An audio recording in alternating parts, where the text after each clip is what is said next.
Alright guys, today's the day. Finally doing a winch install on the diesel Sears. So here's the winch we'll actually be using. This is a 3,500 pound ATV UTV winch built by Badlands Winches.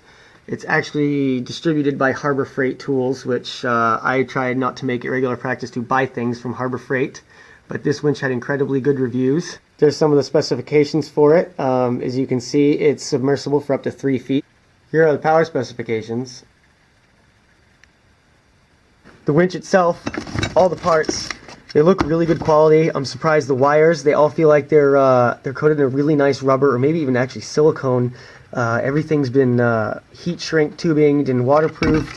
The fair lead, it feels pretty nice. I'm sure it's probably not that nice. It's got nylon inserts inside, but I'm sure it'll work and last plenty long enough. We have to figure out a way to isolate this because this is a power wire, which means this is 12 volts. Running through this bare metal connectors, so I gotta wrap this in something or build a container for it to set in or something. I don't really know what I'm gonna do there. Maybe like a waterproof box and just seal it up. I'm not really sure.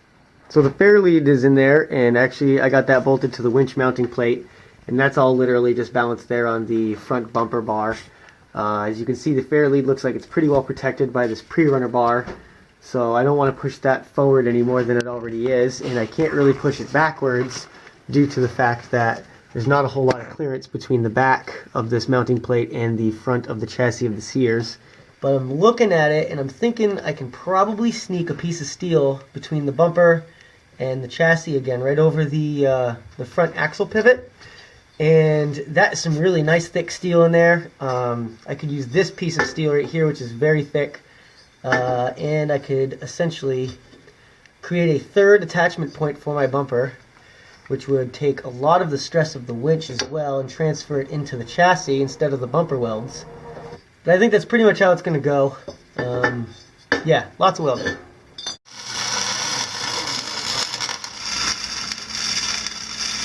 So there, center support bar is welded up into place. I ground this top weld down a little bit, just flush, just so I'd be sure that this winch plate is going to go ahead and clear, sit in here nicely. The other thing you want to make sure you can get to all your bolt holes, like this hole, the ones at all 4 corners, that one, and then the other one you can't see over here. Those are all the mounting holes for the winch. Alright, well here's the winch. Hopefully this thing fits.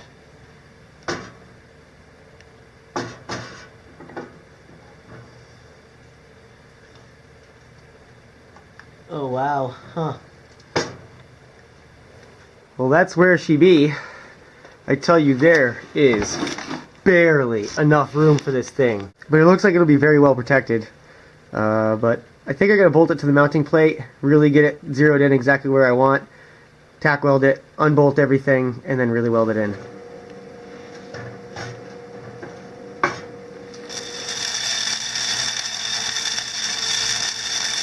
So the winch mounting plate is welded in place, and I painted it. I actually wire wheeled the whole front bumper down and painted the whole thing, as well as the hood upright support that I just added.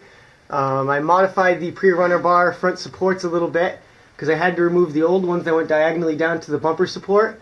So I now have these ones that kind of angle back. They're going to help protect the winch as well. So the next thing we're going to do now is actually mount the fair lead to the winch mounting plate. And once I get that into place, I can mount the winch into place. And after I get the winch all bolted down, mounted up, then it's on to the wiring. So for the wiring, I'm trying to keep everything up as high as I can. So up here in the battery tray, which is literally one of the highest points of the tractor, as you can see, the circuit breaker I have zip tied underneath the dashboard, and this was the thing earlier that I was talking about. I was worried about it grounding out because it's made entirely of metal.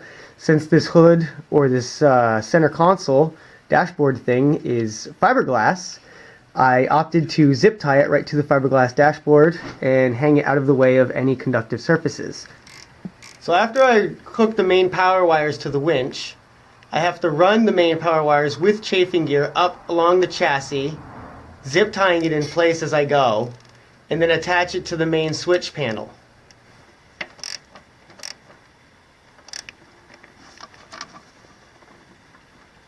Once I have all the major power wires hooked up, it's time to hook up the auxiliary thumb switches.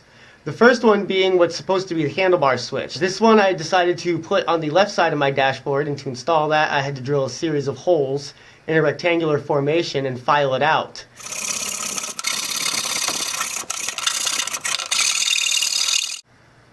After I had the hole wide enough, I was able to slide the switch right into place and bolt it in, and it actually sits in there pretty nice.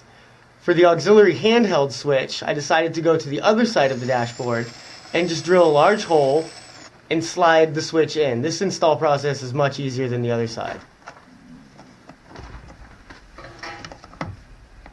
So once the auxiliary thumb switch controls are actually physically installed into place, you got to wire them all up, and they're actually pretty simple. All these wires are very color coded. If I pulled these boots off, you'd see what I meant. The black wire goes to the black post, yellow wire to the yellow post. You can see I got everything wired up here already. The thumb switch wires, both sides, were actually incredibly long. I ended up rolling them up and zip tying them in a circle, kind of like I did these power and ground cables, and stuffing them down inside the dashboard. There's a lot of room down there, but it's starting to fill up with a lot of wires, big and small. You can see my winch power wires run out and go through that PVC tubing and down to the winch. I don't think it's going to be a problem with the pulley. It does touch the splash guard a little bit, and the belt is, I don't know, about an inch away from the actual chafing gear on the wires, but I don't think the belt actually moves laterally that much. And if it does, it's got a pretty thick piece of plastic protecting these wires, so I'm not really that concerned. This will also protect it from some water and elements and the sunlight and sticks and brush and basically everything you can imagine, so I'm glad to have that on there. So now that everything's all wired up and physically installed, everything should be functional now, and this switch was wired up to a key switch ignition, so it actually doesn't work. You have to have the key on, and then it should work. Now, even though this one does work off the ignition, you are allowed to remove the key. Obviously it doesn't work anymore, and I guess this is a fail-safe. This is probably something they did on purpose. But you can still use the auxiliary thumb switch